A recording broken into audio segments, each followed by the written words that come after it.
Resume recording.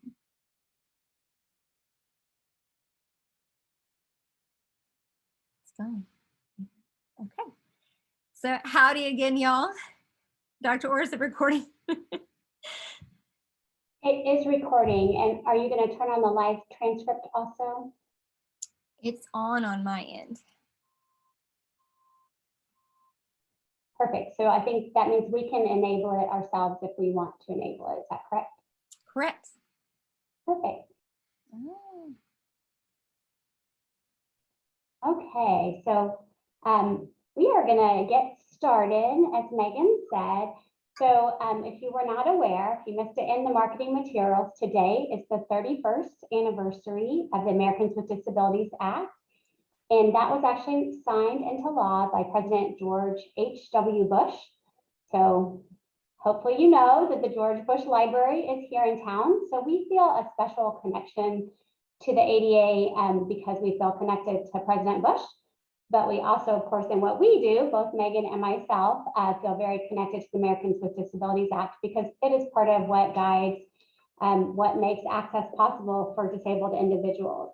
One of the things that I think is just kind of a cool story about the Americans with Disabilities Act, and we're not going to go into what the law says or what that means because that's not the purpose of this presentation. But when it was the 25th anniversary of the Americans with Disabilities Act, they had an event at the George Bush Library, and I was able to attend along with some other people on staff. And during that event, there was a video that was shown of the president's grandson talking a little bit about the ADA and kind of what it meant. And one thing that really stuck out to me from that is he said, my grandfather had no idea when he signed that law into effect that he would actually be taking advantage of that law. And if you are familiar, George Bush was a wheelchair user the last several years of his life. So it's just a really cool connection for me to think about the fact that he had no idea, probably knew very little about disability at that time in 1990. But the law that he signed into effect actually influenced how easy it was for him to access his environment as he got into his older years. And something that we talk about sometimes is if you really think about it, if we live long enough, most of us are going to be disabled at some point or another. So it may not be something you thought about before, but by the time you get to an older age, there are often times that you may need access in different forms. So Megan and I have a presentation prepared for you. We're going to talk about it, but one of the things that was important to us was really hearing the voices of disabled individuals. So with that, we put out a call for students, staff, and faculty who are disabled to talk to us a little bit more about what access means to them and what we can do to provide better access. So we are going to show the first video that we have for you. And be thinking a little bit as you're listening to this video about what themes that you hear, because we're going to ask you to report out about that. And we're going to hold our breath, cross our fingers, pray, all the things that this video and this presentation style will work. So if it is not working for you, please let us know.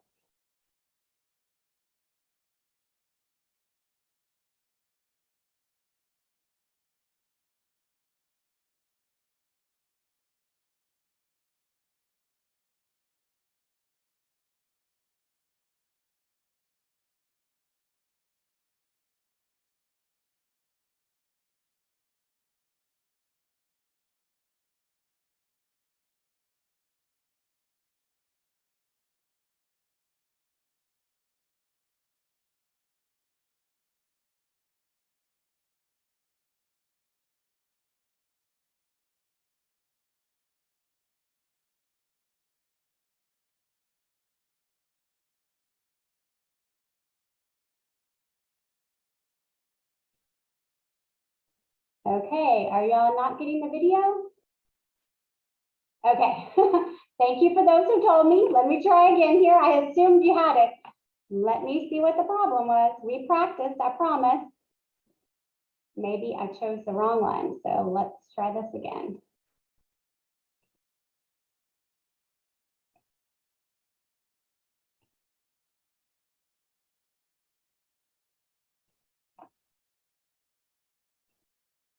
For me, accessibility, it's not just ensuring that we're meeting the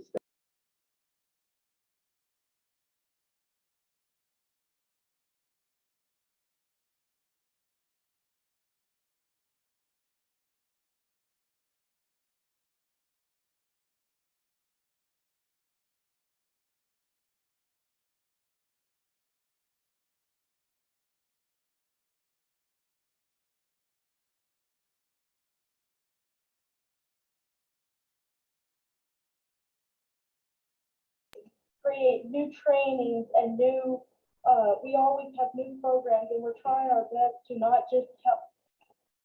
For me, accessibility, it's not just ensuring that we're meeting the standards of the Americans with Disability Act, but it really does mean going beyond it, providing true, comprehensive, equitable access to everyone, regardless of need.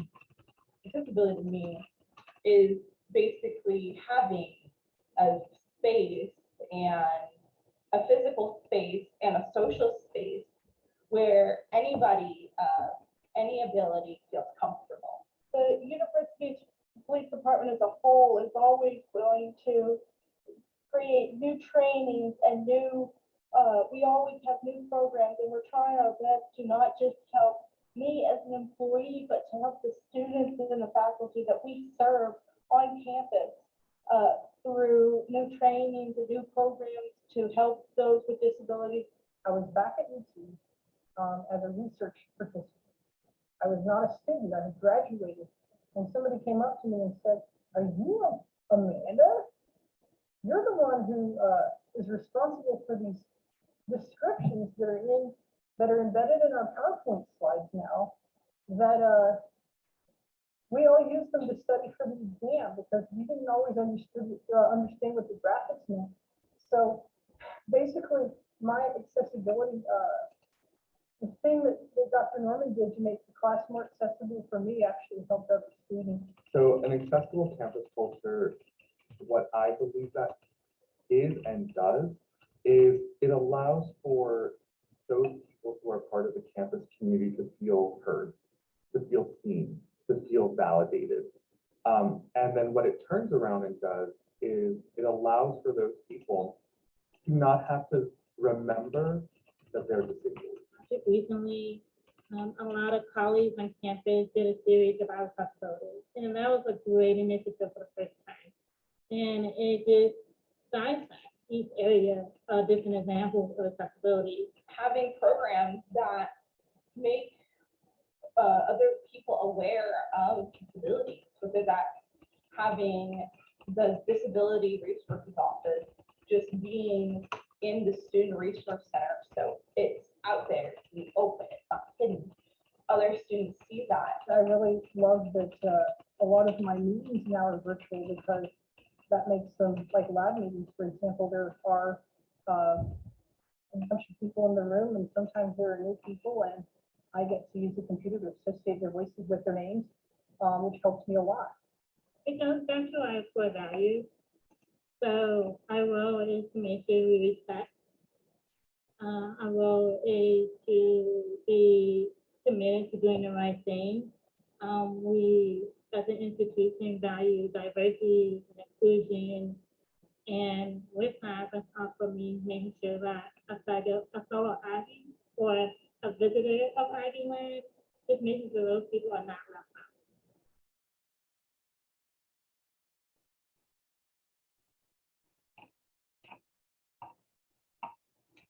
Hey, so thank you. Megan, you want to share your screen again and make sure the captions are enabled? So I promise we practiced, everyone, but this era of Zoom is great for having more people be able to participate, but it does provide some challenges. So what themes did you hear? And you're welcome to unmute and share if you feel comfortable doing that, or you can put something in the chat.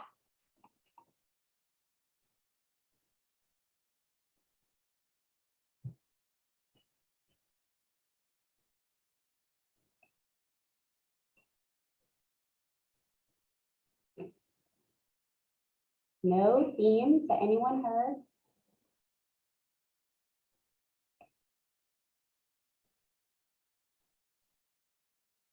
Inclusiveness, okay, great. Acceptance.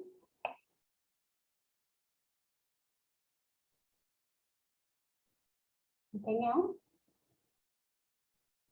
Not hiding disabilities. Okay. One of the things that I heard was about diversity and inclusion, including disability. So when we talk about diversity and inclusion and things like that, disability is a piece of that. A level playing field. So we heard equitable access or a level playing field. Also, we think a lot about physical access, but they talked a lot about other types of access are important also. Okay, we're going to move on from there. Hopefully you enjoyed hearing from, those were actually students and staff. We were hoping to get some faculty, but because we did this video in the summer, we didn't have faculty, but hopefully in the future we'll get some faculty voices. So we want to give you just a little bit of a baseline of what disability is. This is a legal definition, so it's not necessarily what we like to talk about a lot, but when we are determining what is a disability and who qualifies, a disability is defined as a physical or mental impairment that substantially limits someone in one or more major life activities. And those major life activities can include a lot of different things.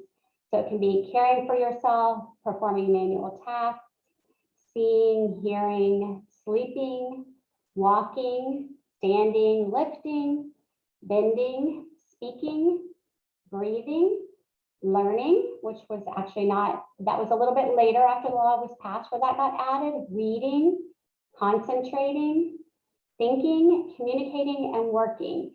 And those categories, those major life activities kind of get added to over time. So there may be a court case or something like that, and that's where they say this is actually a major life activity, and then they add those to the definition. So it's time for a quiz. So we're going to get a little better with that chat function this time. And if you are one of my staff members, who there are several here, you may not answer this question. But the question is, what is the most common disability that we see at A&M as far as students that are registered with disability resources? So Shireen says temporary. Anyone else have another guess? Learning, hearing impairment, dyslexia, hearing impairment. And make sure I see them all. Hearing impairment, learning, cognitive, learning. You're all pretty close, but no one has said the top category yet. Nicole said ADA. I think you meant ADHD, which you would be right. That's correct, Nicole. She corrected herself there. So ADHD is actually the most common disability that we see for students. Okay, we're going to do it again. We'll only do a few. We won't go through the whole list, but what do you think is the second most common? And I'll give you a hint that you've already, several of you have already said it. Dyslexia. Other guesses? Dyslexia. Hearing. Dyslexia. All right, well, you are right, but it's a broader category. Oh, no, you're wrong. Sorry, now I got to remember. This was, sorry, I got a little frazzled by the video. So mental health is actually second. Now you're going to know what's third if you're paying attention. So mental health is second. That change happened a few years ago. So mental health used to be our most common disability, or our third most common disability that we saw. Mental health includes things like depression, anxiety, bipolar disorder, panic disorder, post-traumatic stress disorder. Those are all mental health disabilities that we see along with some others. And that has become the second most common disability that we see on our campus. It's the most common disability on a lot of campuses. And I wouldn't be surprised if this is the year where we see that become the most common disability here on our campus. If you think about the environment we're in with the, post-pandemic or pandemic, wherever we are in that process right now, we've seen a lot of mental health issues for a lot of people, and that very possibly may be number one, but for sure it's number two. So I'm going to give you number three since I've already kind of given away. So learning disabilities is third. So that's a broader category than dyslexia. Dyslexia is a kind of learning disability, but that also includes math disorders, disorder of written language, dysgraphia, auditory processing disorder. Those are all things that are included in that learning disability category. And like I said, that used to be second, but now it's third.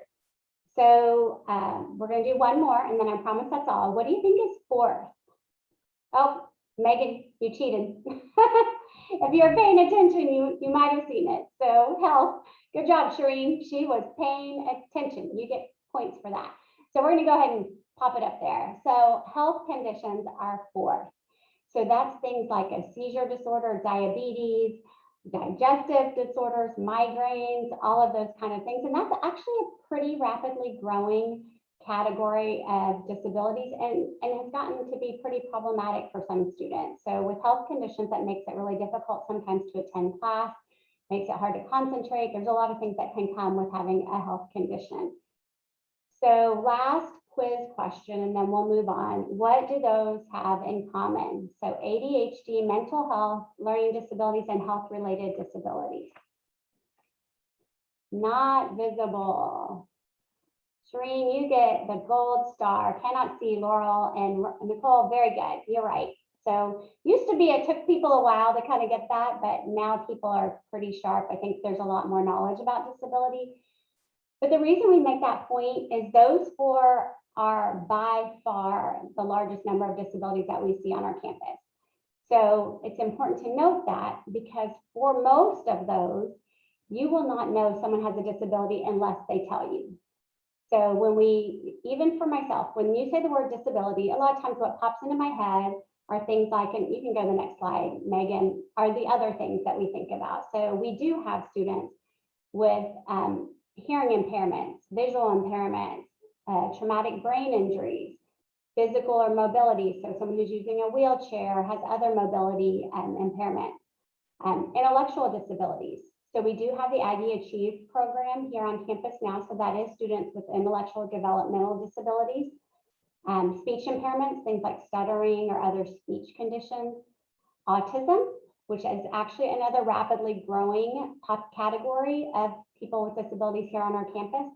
And then we do have temporary. So I think it might have been Shereen or somebody earlier that mentioned temporary. So there are students that break a hand or a wrist or something like that that we work with through our office. And then we have other students that may not work through our office, but do have maybe a broken leg or they're temporarily using a wheelchair, crutches or something like that, that may need assistance.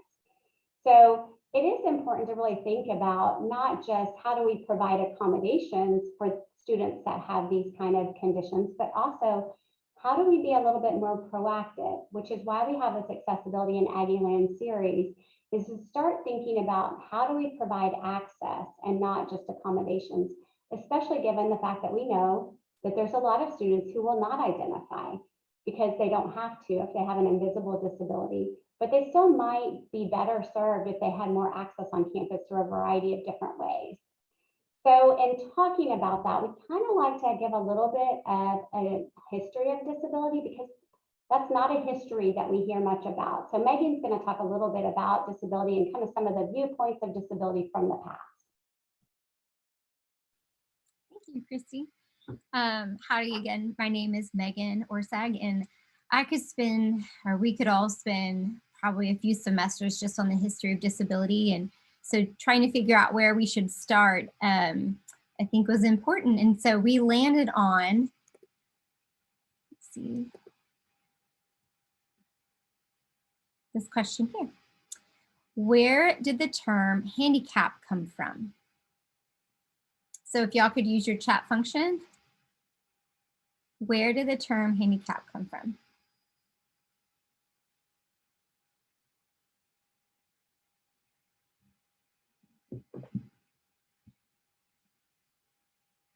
Any guesses?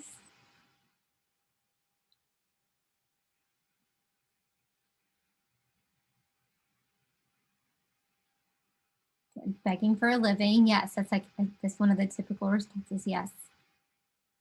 So it's interesting. There's two frame of thoughts of where the term handicap came from. The first was in 1504, King Henry VII made it legal for disabled people to beg on the side of the streets. And so when they would beg, they would hold their hats out and receive money. And so I wanted to show you a graphic here. This one is from the early 1900s, but it says help the handicap, and these are beggar cards. So they, as families would sit on the road as people passed, they would hand out these cards to people who would give them money, and they would explain their story and have a photo. And so now you can see how in society they were allowed to be on the road to ask for money. A second terminology is what you might understand more in the sports field. So when you think of horses or horse racing, where you would have a horse that is handicapped and they would be added more weight to them so that it would even out the playing field. I remember that was one of the comments that one of y'all made earlier about disabilities, like evening out that playing field. And so a handicap was a game that people used to play, and they would level the playing field by who were better would put more money into the pot, so they would even the playing field. They had a little bit more to lose. And so both of these are derivative of where that term handicap come from. Now, we typically don't use this term anymore. In fact, we don't, and we discourage it because of the origins of that word and where it came from. As far as with disability as well, not only were they seen as afflicted, as poor, as almost as outcasts of society, they were often exhibited as having like, pity. People had pity on them. And other people started to take advantage of that and something with the circuses. So you see the circus attractions where they have literally the freak shows. And this is where people with disabilities were often, this is the only way they could make money other than having the beggar cards and being on the side of the road or having a family member take care of them, was to be in the circus attractions.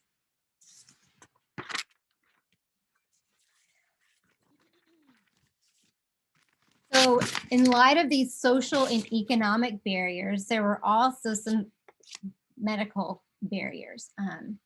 And so what I wanted to share was something called the Ugly Law in 1867. And some of these are pretty shocking things that would not happen now. However, we feel it's really important to share out. These are some of the things that happened right here in our country. So I'm going to read you this, the Ugly Law of 1867. Where any person who is diseased, maimed, mutilated, or in any way deformed so as to be an unsightly or disgusting object, or an improper person to be allowed in or on the streets, highways, thoroughfares, or public places in the city of the county of San Francisco, shall not therein or thereon expose himself or herself to public view. So when it was deemed socially appropriate for them to be on the side of the street to ask money, now they're being asked to be removed from the population, being removed from the public. They were seen as grotesque and ugly, hence the carnival freak show where people would pay money to gawk at them. So not only with those social and economic barriers, but now we're starting to see some of these medical barriers as well. This photo on the left-hand side is a man holding the shoulder of a young boy. And this man was one of the creators, Dr. Goddard, of the IQ testing. And what was interesting about the IQ testing is it reinforced negative images of immigrants because most of the immigrants were not able to pass. And so I wanted to read a quote from Dr. Henry Goddard about this moral viewpoint of this IQ testing and starting to categorize based on educational and medical deficiencies. He says, of late, we have recognized a higher type of defective, the moron, and have discovered that he is a burden, that he is responsible for a large degree for many, if not all, of our social problems. So you have this mentality coming not only from society, but from the medical profession. And you see a movement of where people are taken from their homes, from the communities, and they're placed in these institutions. And so on the right-hand side of the screen, you see a photo at the top right, where there's a large room with bars on the windows, and there's different cots that all have the same bedding. And it looks like all of the people inside of the room have the same clothes on. And some are congregating in the back of the room, and there's a couple laying on the beds. But they're kept in this large room with bars. The photo underneath that is another black and white photo, and you have individuals that have a straitjacket or restraint on them, and they all have the same haircut. They're all males, and they're all sitting on benches, and it doesn't seem like anyone is talking with each other. In these institutions, you often saw forced sterilization. They were kept away from society, and there's typically no plan for these individuals to be integrated back into the community living. So once they were admitted into one of these institutions, they typically stayed there for life. So on the note of institutions, if you notice on the left-hand side of the screen, there's a photo of a postcard for the State Institute for the Deaf and Dumb. And this was in Austin, Texas. So this is definitely close to home for us. In fact, Texas was one of the states that has the most institutions still in existence at this time. So with the social expectations of society, now you are moving people into these institutions. And again, you see where people are starting to start to pat themselves on the back, for better wording, to have these institutions where people are being placed, and they see this as forward thinking. This is a postcard. So if you donated to one of these institutions, you received a postcard. They were also open for observation. So if you were a person who was interested, you could come in and observe how they were treating or the newest medical advances in one of these institutions. On the right-hand side of the screen, this was a lunatic asylum annual report. And according to this annual report, people were admitted for things such as lung disease, menstrual problems, drinking, business problems, and domestic problems. And so if you think about some of these instances in our society today, you think it would be appalling for them to be removed from their home and taken to an institution. Oftentimes, if a husband felt like his wife was depressed, or perhaps she was too combative, he could admit her and she could do nothing about it into an institution where she was kept and underwent treatment.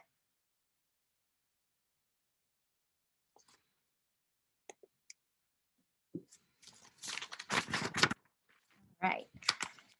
So this gives way to the disability advocacy movement. So in the 1950s, we saw the the civil rights movement. And so the individuals in the disability field, as well as women's rights movement activists, were taking note and listened and heard and learned from those who were making moves in legislation with the civil rights movement. And so what they were fighting for was freedom, equality, and justice for all students. So in this top photo, you see individuals who are wheelchair users sitting in front of a bus. This is a black and white photo. And you have a man using a wheelchair, and his sign says, "It's illegal and a dog of a policy." Next to him, another man is holding a sign that says, "Lifts, not lies." Next to him, a woman is holding a sign that says "Freedom Rider."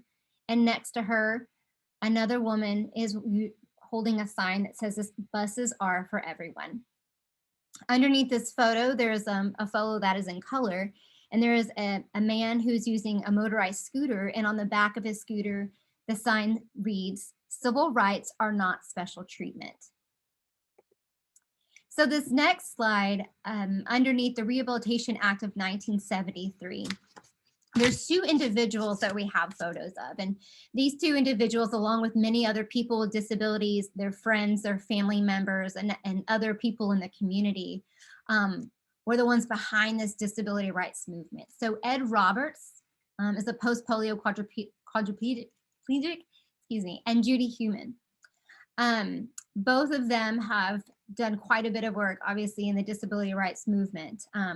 They were sharing their perspective that disability was a social construct. It simply wasn't medical or economic or intrinsic to that person, but there was outside challenges that could be removed so that people with disabilities could live and thrive inside their own communities. On the right-hand side is the Americans with Disabilities Act, and this is what we're here today to talk about and to celebrate and educate. And so this is President Bush signing the Americans with Disabilities Act in 1990. And this act was the broad civil rights protection for people with disabilities. So this made it illegal to discriminate people with disabilities in all parts of public life, including the workplace. This language in the Americans with Disabilities Act, as well as Section 504, are very similar to that of the Civil Rights Act of 1964. And I wanted to read this quote from President Bush. He says, "Together we must remove the physical barriers we have created, the social barriers we have accepted." So since then, there have been some changes that have been made. So we want to highlight some positive things that have happened. One of those being on the left-hand side, you see a button that's blue and white with the signed letters of D and F and D and P, and it reads Deaf Pride. So there's a focus on this disability pride and having disability as part of your identity. So it's celebrated. And in fact, recently, the student government here at Texas A&M has passed a resolution for July to be the Disability Pride Month. So this is another example of how we're seeing this in our own community here as Aggies, that disability pride. So we're not seeing this as something that needs to be hidden or separated or discriminated against. This is something to be celebrated and talked about. On the right-hand side, you see Sandy Koufax's left-hand glove.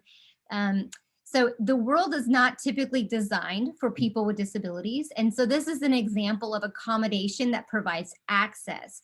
So Sandy Koufax was a left-handed player, but most of the gloves were created to be for right-handed players.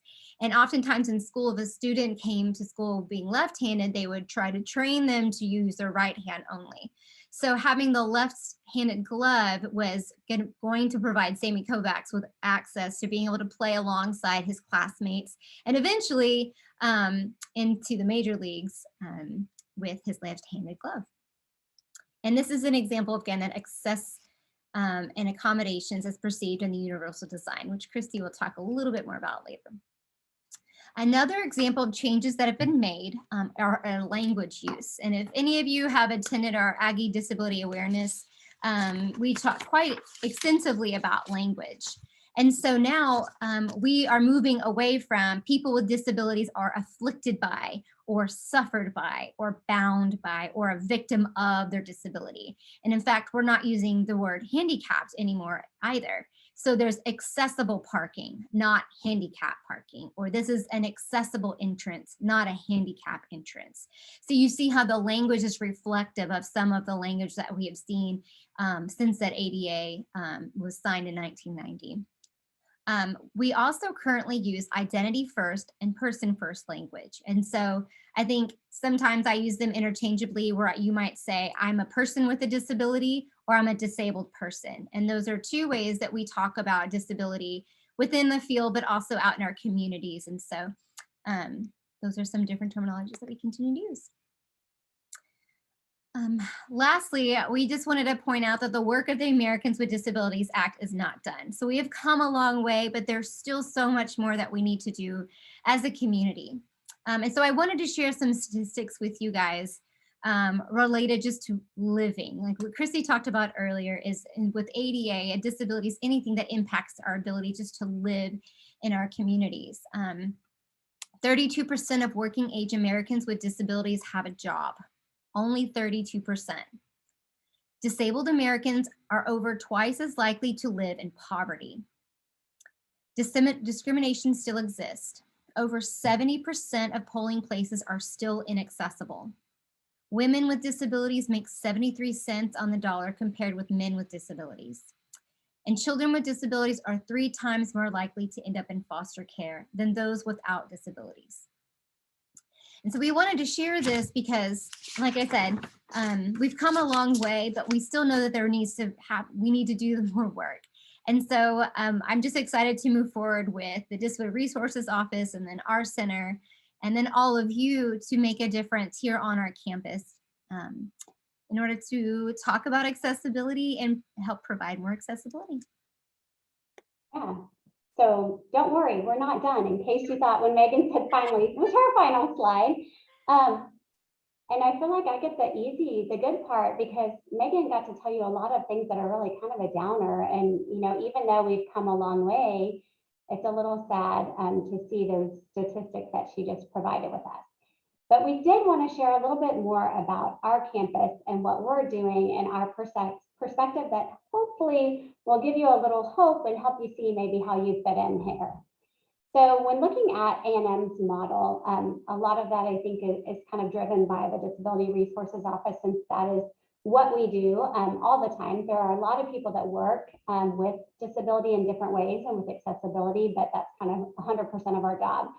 So one thing I wanted to share was our vision for the campus community. So our vision is that students with disabilities would be equal members without any barriers. And basically what that vision would look like would mean there would be no Disability Resources Office because there would be no barriers that we needed to overcome. There wouldn't be any kind of accommodations. It would just be access. Whatever students needed would be available in the campus community. And I always kind of joke that I can give that as a vision because that's not something that can happen in the next 10 or 15 or 20 years. So I will be long retired before and if that ever happens. But it's our aspirational vision, is that is what we want to work towards.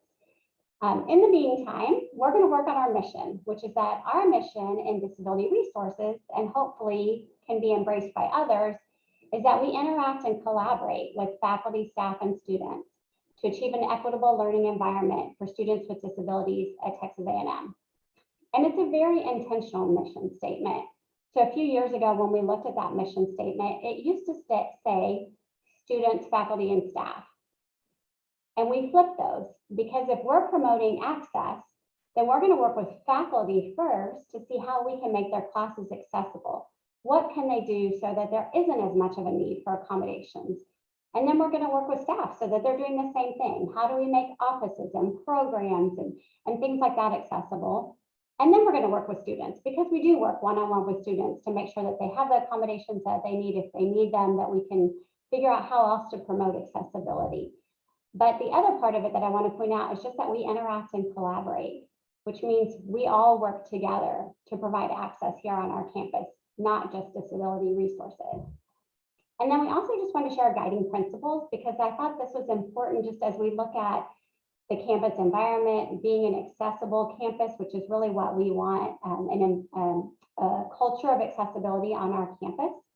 And what that would look like is that disability would be seen as a valued aspect of diversity. And we would be working to achieve equity so that disabled students can fully participate in the educational opportunities, activities, and services that are offered. And we say that fully participate because that means in as much the same way as possible to every other student. So I'm going to give kind of an architectural example that kind of helps put that into perspective. If there's a building that has an accessible entrance and it's at the back of the building where no one really goes, there is access. So a student could get into the building, but if everyone else is going through the front door and they're going around the back of the building and coming in that way, it's not really equitable access. And we want to achieve equity where everyone's coming in through that front door instead of that kind of work around, go through the back way. The proactive way is everyone comes through the front door. The reactive way is that you have to go around the back and we made it work, but it's not really designed for you or with you in mind. Collaboration, that word again. So I'm going to say it again because it's one of our guiding principles. It just means that we have to come together in order to meet the needs of our diverse community. And then excellence. So this is just important for our office is that we are striving for excellence. We want students to have an amazing opportunity here on our campus. And in order to do that, we have to have excellent work happening. So I keep talking about this accessibility and proactive, and what does that mean? So one of the ways that we look at that is looking at universal design. Megan mentioned it a little bit earlier. So we wanted to bring that up because universal design is a way of being able to promote accessibility. And universal design comes from the architecture field, and it's design and composition of an environment so that it can be accessed, understood, and used to the greatest extent possible by all people, regardless of their age, size, ability, or disability.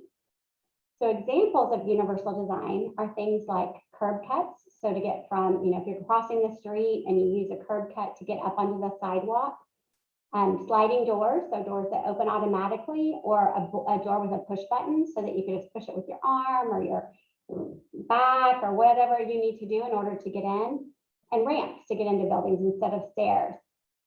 The reason why those are universally designed is they actually are designed so that a person who is a wheelchair user or had another mobility impairment would be able to get into the building. But I would venture to guess that probably every single person here has used either a curb cut or sliding doors or push buttons or ramps at some point or another in order to access it. It may not be what you had to have, but it made your life a whole lot easier. So whether you've pushed a stroller or used a dolly carrying some boxes in, or you were trying to get in a building and you had a whole lot of bags like me when I come in the morning to work, I'm using those push buttons and it makes my life easier, but it also provides that access that's needed. And an example that came to me, so we moved into our building, the Student Services building, in January of 2020. So great timing if you think about it. We moved in January. March is when we all went home. But during that beginning of the time when we were still in the building and trying to figure out whether we were going home or not, I realized as I left my office to go do something that our building has automatic doors. They're sliding doors. You don't have to push a button. You don't need to do anything to come in our main doors. The bathrooms are like an airport, so there's not a door to go into the bathroom. There's push buttons to get into the suites. So when the pandemic hit and we were all so nervous about touching anything, we didn't have to touch anything in our building. We could use our elbow, we could use our back, we could use a bag, we could use all kinds of things to get into the spaces that we needed to get into. And I thought it was just a perfect example of universal design and how those were designed so that students with disabilities and individuals with disabilities would have access. But we were all so grateful when it came to the time of the pandemic. So that's universal design for architecture. But now we want to talk a little bit about universal design for learning. So those same principles can be designed or can be used in a learning environment. So that is really applying universal design principles to curriculum and to classrooms. So examples of that would be things like captioned videos, instructors uploading their PowerPoint slides, and a variety of other things.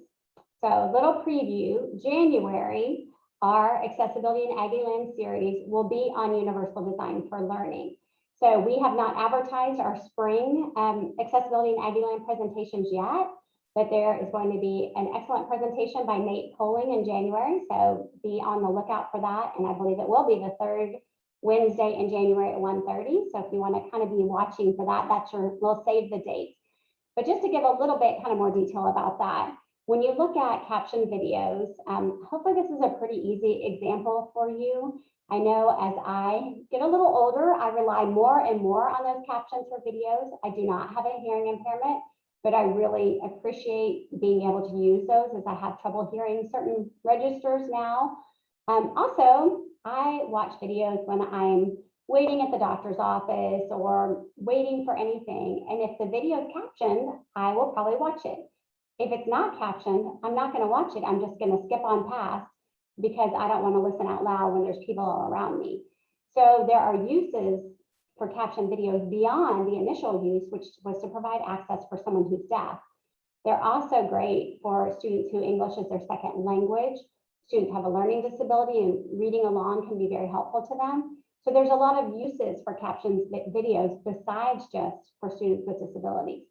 So I just want to kind of put that little teaser out there. There's definitely a lot more information. And if you're interested, we would love for you to come to the January Accessibility in Aggieland to learn more about how you can use that in the classroom setting or with programs or other things like that too.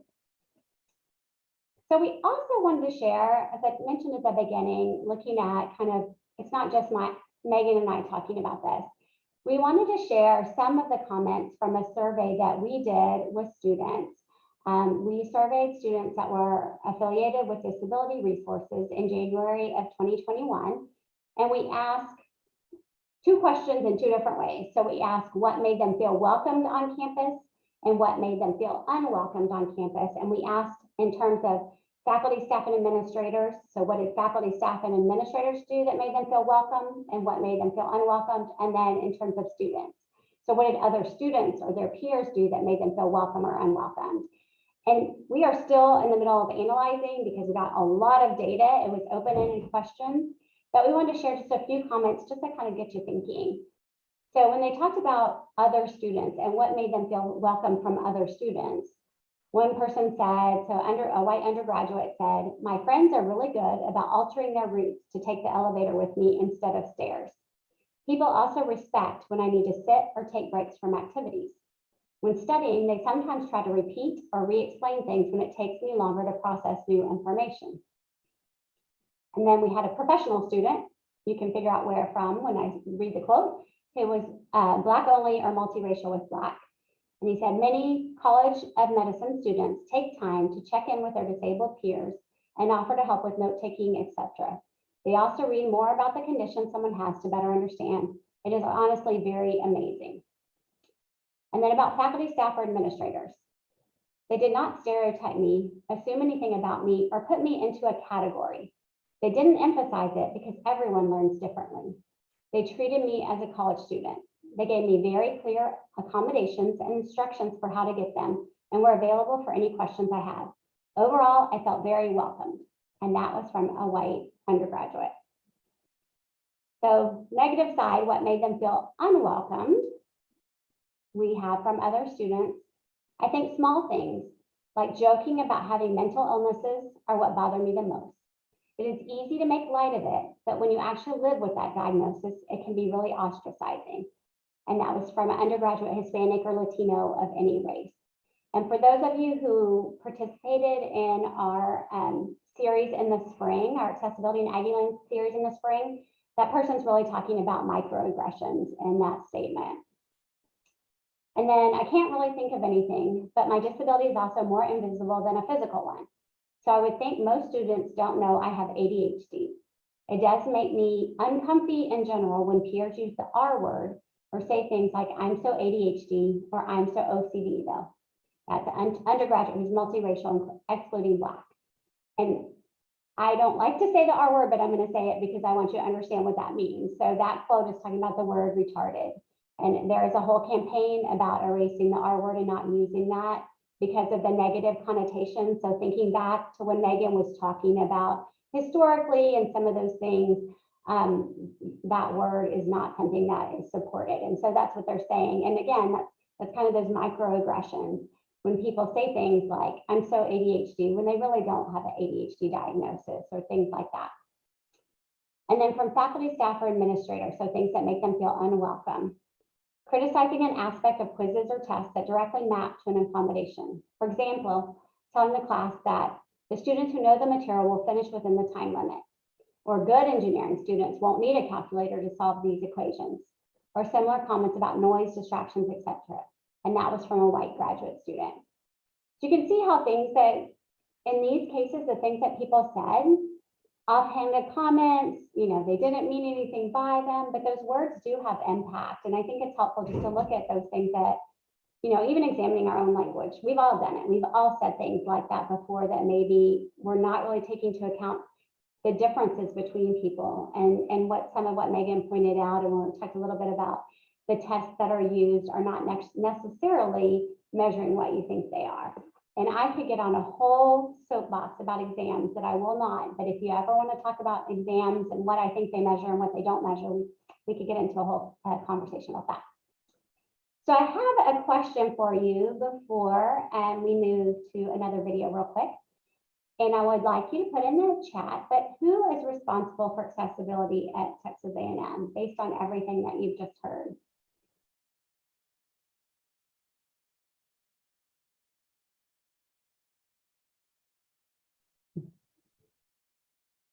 Okay. Everyone, all of us, each one of us, we all are, everyone. Sounds like all of us, everyone. You all passed with the A+. So that was a test that I feel like was a good one. Yes, everyone. That's awesome. I told Megan we were taking a risk because if you didn't answer everyone or all of us, it was going to go bad and I'd have to explain that. But sounds like you all got the message. That's an important message. We all have things that we can do. So with that in mind, we have another video and hopefully I'm going to do it right this time. If not, hopefully you just give me forgiveness there. But we all are responsible. And so we asked the people who volunteered to be in the videos, what's your kind of call to action? So we explained what this program was going to be and said, what can we do to make campus more accessible? And these were some of the answers that we got.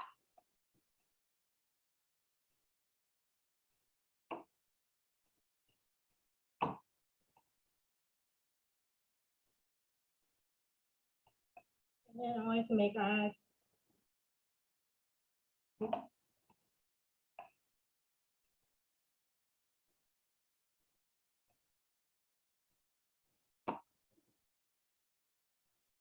I'm trying. For some reason, my video is not playing, and I might just cry if it doesn't play. So I'm going to try again.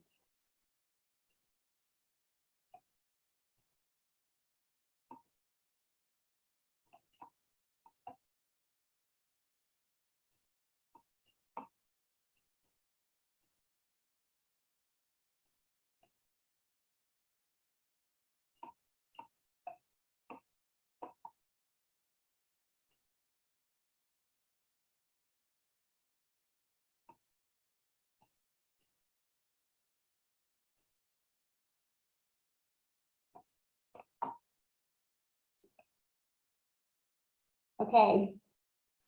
I'm trying to think if Megan can talk about something. Maybe you guys brainstorm a little bit about what you can do to make campus more accessible while I try to see why my video isn't playing.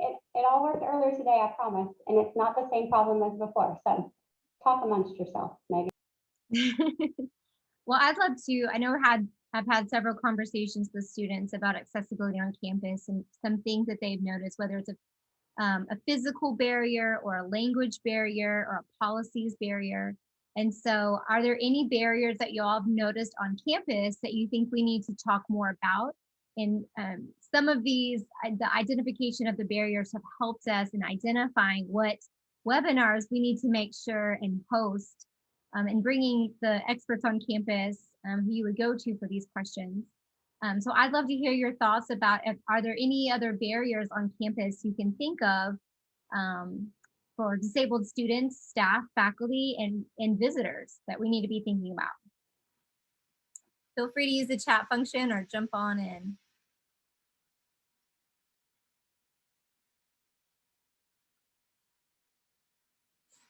Event services, that's a great one.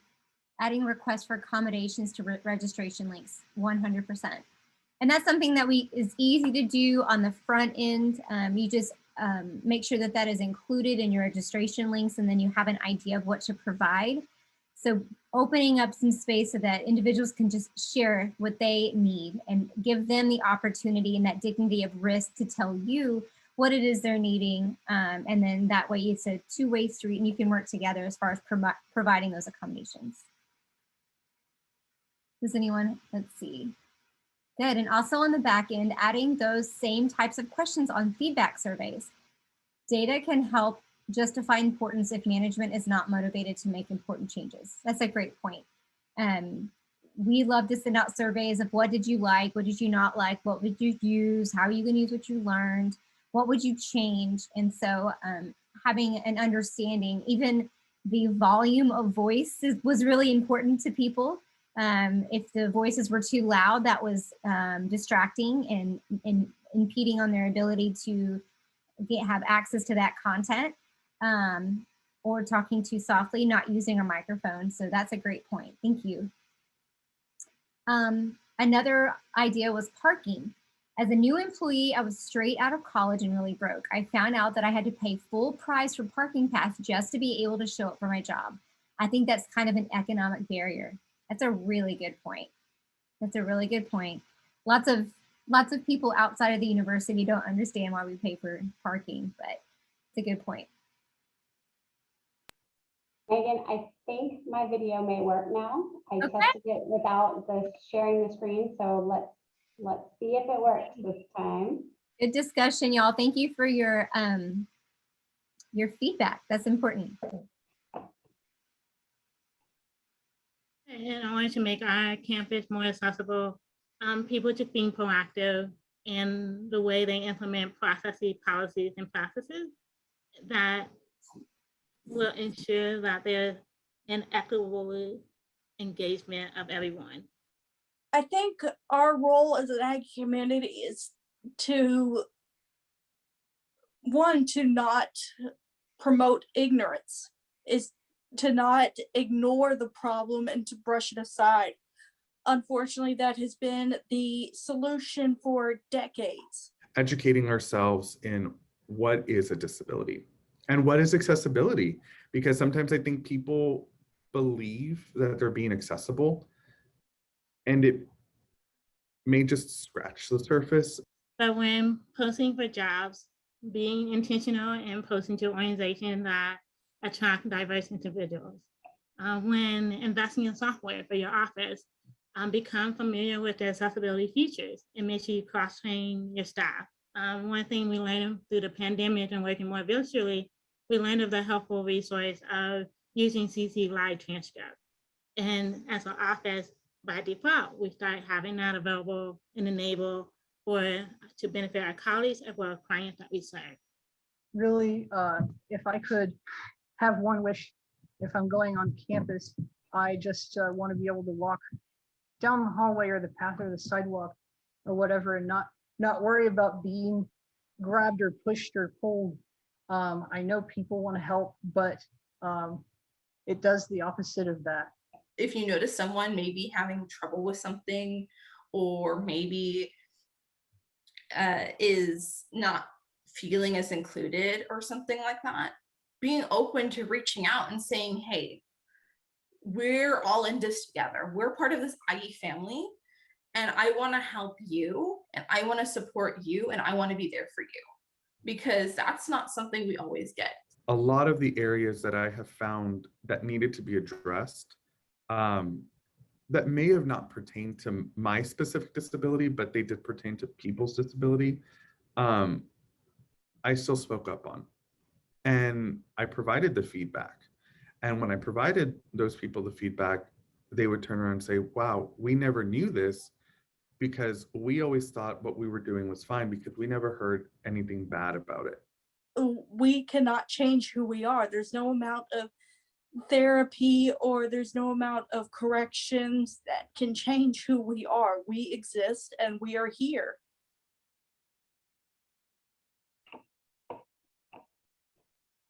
So Zoom is so fun. That time I couldn't see you all, but I could see the video. So, and Megan told me she could see the video. So that's what's important. So any thoughts that anyone wants to share about just anything that you heard today, either from one of the videos or from anything that we talked about that you could take back and maybe change something that you do or think about it more, or any thoughts? And if it's a lot, you are welcome to unmute if it's easier to say it instead of typing.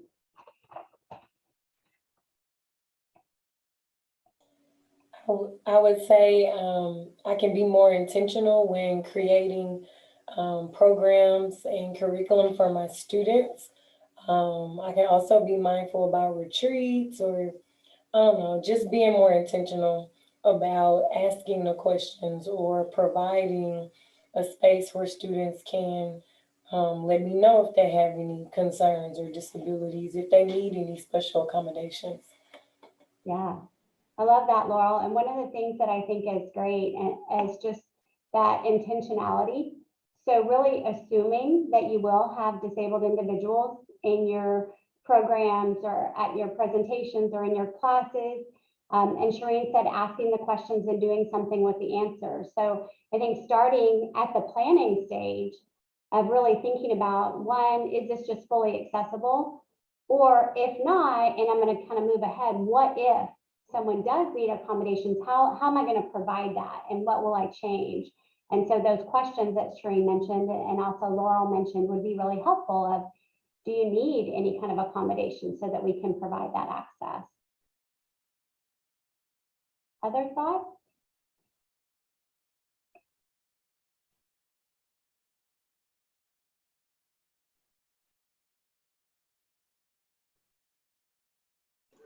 I think something else I learned or listened to in one of the mini accessibility webinars recently was when I see something that I can't access, I think this wasn't made for me. And so just really keeping that in mind, you show people what audience you are expecting when you don't design for everyone. And that's just really non-inclusive. It's very exclusive right off the bat, and it can really set the tone one way or another. So that was a new thing to me in one of the webinars I attended that we're really trying to pass on to the team, that idea. Yeah, Shireen, that's a really great point. That if someone, even if you have a statement, I mean, if you have a statement, that's going to help a lot, or question, you know, to let me know if you need accommodations. But if there's something about the way you're advertising or the things you're not saying or that you are saying that kind of indicate that this probably is not going to be accessible, you're just going to have people not sign up. So you may say, well, no one ever asked for accommodations, but maybe it's because people don't feel like they can access whatever the activity is anyway. So I think that's really a good point. Sometimes we don't know what voices aren't there because they just don't see a place for themselves. Other thoughts?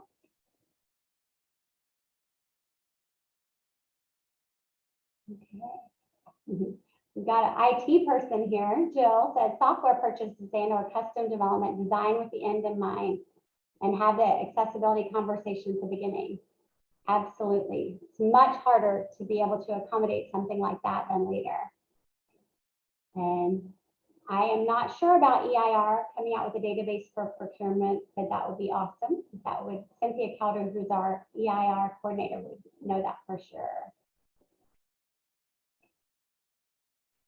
Hey, Megan, I'm going to turn it over to you to talk a little bit more about the rest of the fall.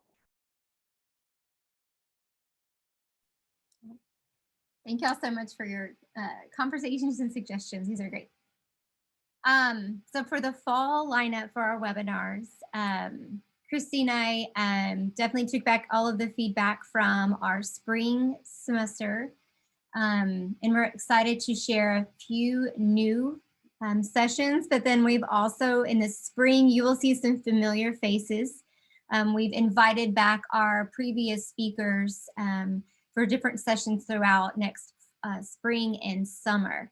So starting in August is going to be, today was our kickoff, and August 18th is the third Wednesday of the month. And we will do that for every month except for March because of spring break.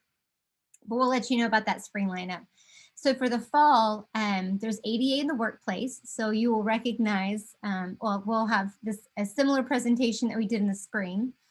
And this one is very important. It's universal to what the work that we're doing here. And we're hoping it's also work that the students could take with them as they graduate. In September, we're going to be inviting the post-secondary education programs that are here on campus. That is Aggie Achieve, the PAS program, which is the post-secondary education for access and human services program. Also the WACO program, which is the work and college opportunities program, and a new program with horticulture called HOPS. And so these four programs, the directors are going to come on and talk to us a little bit more about what they are and what they provide here on campus.